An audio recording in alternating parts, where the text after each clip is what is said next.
Hi friends, it's Kim, the lifelong reader. I'm back today to talk to you about 3 of my recent reads. Let's get started, shall we?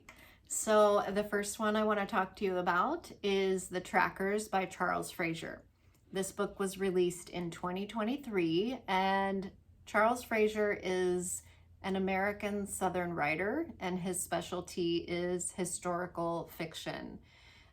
He is best known for his 1997 book that won the National Book Award. It also happened to be his debut, and that is Cold Mountain.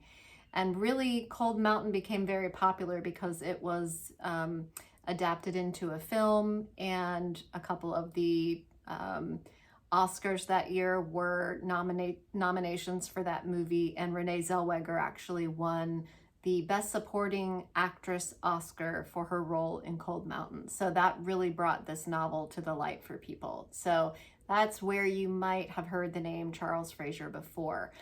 This is Frazier's 5th novel, and incidentally, he's one of my favorite authors, if not my favorite author. I feel like I have 2, and I'll talk to you about the other one at another time, I'm sure. So this book, first of all, the most important thing to notice on the cover is how beautiful it is. This novel is set back in the 30s, in the Depression era, and we have some very 30s reminiscent things going on the cover. We've got the pretty deep reds, we have the mountains in the background, we have the appropriate font for the time period. Really, really looks like one of those national parks posters that you would have seen, and they're vintage and very cool right now. So if you're a lover of the physical books, you know, a lot of us are, we hold off on reading ebooks so we can hold the actual book in our hand. This is a good one to have on your shelf. So this story, like I said, takes place in 1937 Depression era America. We're following a painter named Val Welch, who has traveled out to Wyoming as part of the WPA arts program to paint a mural in the post office in a little town out in Wyoming. While he's there, he is staying with a wealthy rancher on his ranch, and the rancher is named John Long. When we meet John, we meet him along with his younger wife, Eve, and they immediately strike us as 2 very different people. John was a soldier in the Great War. He has some political aspirations, and he lives on this sprawling ranch, and he's a collector of arts and different fine things. And Eve kind of laughs and says that the house is more like a gallery than it is actually a house. So they're very different people. Quite shortly after we meet them, we realize that Eve is feeling a little bit restless, and before you know it, Eve has taken off. She's left John, disappeared, and taken one of his prized Renoir paintings with her. So John kind of taps Val on the shoulder and says, "I'll give you a retainer. I want you to go find her for me." So that is where Val actually starts off and heads out to look for Eve. So John is interested in having both his wife and his painting brought back home. While we're at the ranch, Val does meet another character who plays a pretty integral part in the story, and that is the ranch leader. His name is Pharaoh, and he is a grizzled old cowboy. He's got some really good cowboy wisdom. You can tell by the things he says that he's been through some things and seen some things and done some things. And sometimes he'll talk about those things, but not always. So he is quick to get rough and tough, but he also has a very soft side. You can see that soft side come through as well. So he plays a decent sized role in this novel, and that's a good thing in my opinion. There are some really good segments of this while Val is traveling across certain parts of the United States looking for Eve, and my favorite parts are when he's in the South. He does spend a little bit of time in Florida, and let me tell you, it is a rough go for him down there. He runs into some very untrusting people, and he is subject to a decent amount of treachery while he's there. He has a rough go. So that's one of my favorite parts of the book as well. Now, I read this book in print initially when it first came out, and it didn't really hit home for me very much at that time. I usually wouldn't have read something again if it doesn't hit like this. I rated this a 3 initially, which is a good book, but not a great book. I waited about a year and I listened to it on audiobook, and I absolutely fell in love with the audiobook. It's a marvelous story. I don't know how I missed all of the nuance and beauty in this book when I first read it.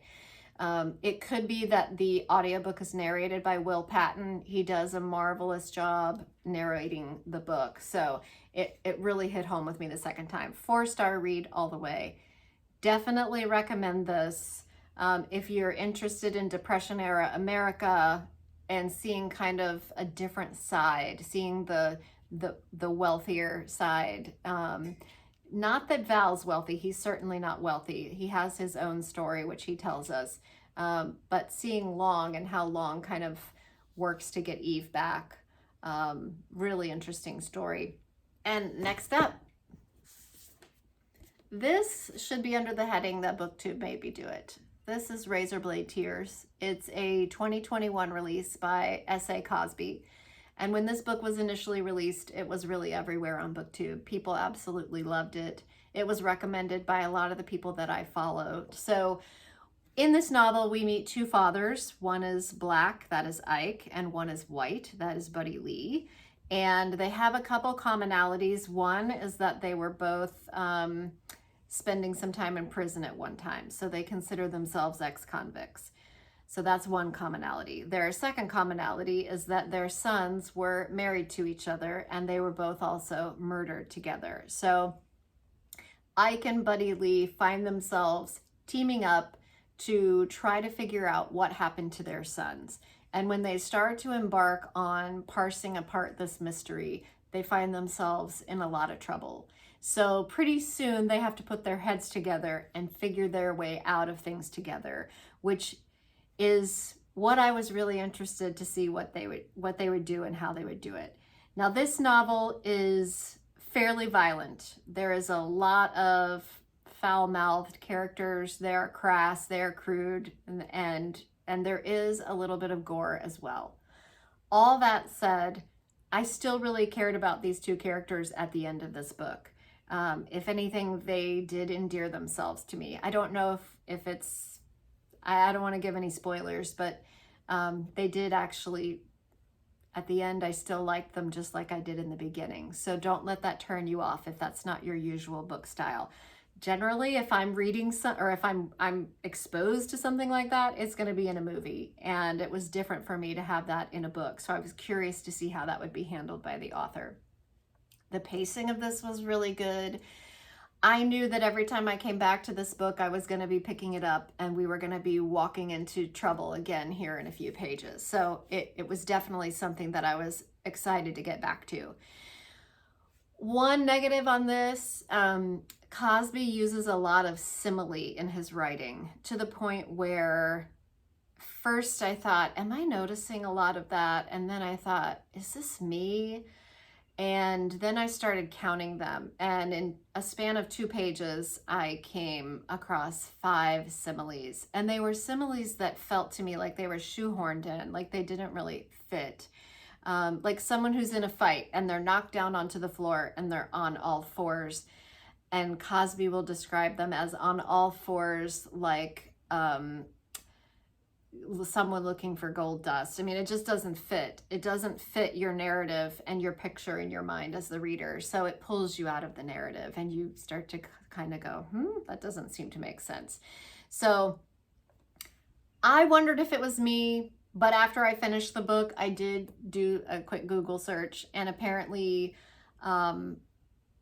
Cosby considers simile part of his core writing style, to the point that his editor actually has to limit him to 3 similes per page. I do think it was worth my time and worth the read. All right, and last but not least, I read Allison Larkin's new release, Home of the American Circus. Now, this novel takes place initially in Maine. We meet a young 30-year-old girl named Freya, and we discover pretty quickly that 10 years ago, she suddenly, very suddenly left her home, the place she grew up. So she leaves behind her family, her friends, her home, and moves to Maine. And when we first meet her, she is bartending in Maine and having trouble making her rent every month. And then she undergoes kind of a personal hardship that makes it very clear to her very quickly that she will not be able to make her rent that month. So Freya makes a choice. She feels she doesn't really have another choice. She makes a choice to return home to New York and start living in the family home that she left, but she's recently inherited. When she gets to New York, she discovers, number one, that the house is really dilapidated, and number two, her niece Aubrey is actually living in the house. Aubrey is not very happy to see Freya walk in the door, so there is a little bit of friction there, and it's all based upon the way that Freya left the family 10 years earlier. She left and had absolutely no contact with anyone, not even her best childhood friends. So she has a lot of work to do with these folks. Some of them are ready to take her right back, and others, like Aubrey, give her a little bit more of a hard time.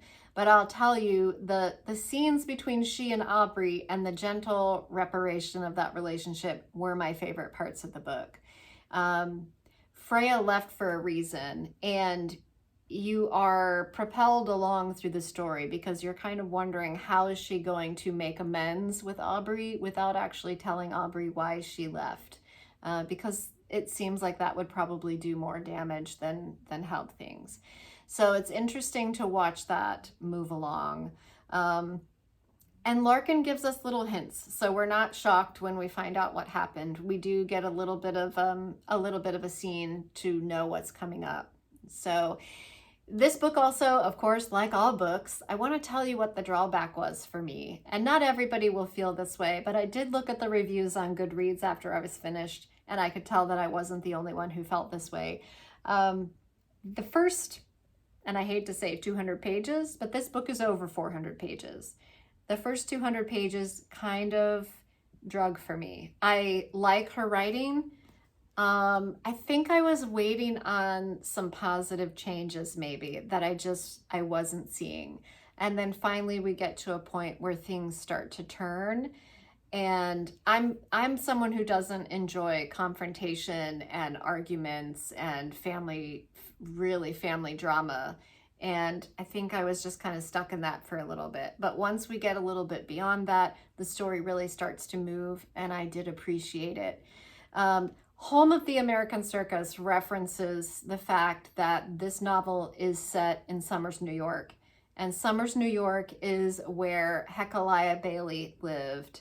And I'm going to show you a little picture of Hecaliah Bailey and also his elephant that he brought to Somers, New York in 1806, I believe. And her name was Old Bet. And Old Bet was actually the first elephant in the United States of America. And Hecaliah Bailey went on to become part of the Ringling, Barnum and Bailey Brothers Circus. So the hometown of Hecaliah Bailey and where he had Old Bet is where this novel is set. And it is incidentally as well where our author, Allison Larkin, is from. So she does talk about that a little bit in the author's notes at the end. So just a little tidbit of where in the world did that interesting title come from. So, and I rated this 3.5 stars.